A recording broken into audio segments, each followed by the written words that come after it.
На пике имени Путина в горах Кыргызстана установили флаг Украины. Имена альпинистов, которые это сделали, пока неизвестны. Соответствующее видео опубликовал в Твиттер аккаунт неизвестная альпинистка Светкой. Если в мире существует пик Путина и украинский флаг, то их встреча неизбежна. Хулиганы подняли и повесили флаг на вершине.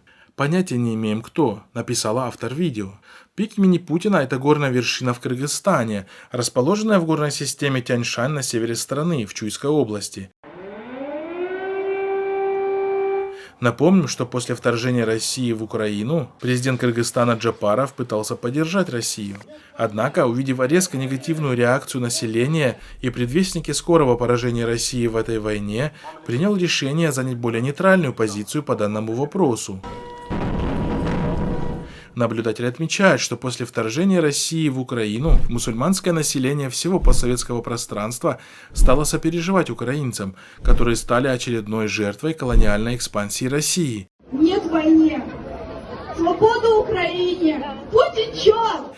И это неудивительно, ведь Россия столетиями оккупировала народы Центральной Азии, Поволжья и Кавказа, применяя геноцид и политику принудительной ассимиляции. Что же стало настоящим открытием для жителей Кыргызстана, так это наличие в их стране пика имени Путина.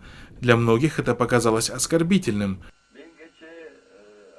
Как оказалось, еще в 2010-х годах Алмазбек Атамбаев в должности премьер-министра подписал законопроект о присвоении пику географического названия «Пик Владимира Путина», после чего в 2011 году стал президентом Кыргызстана.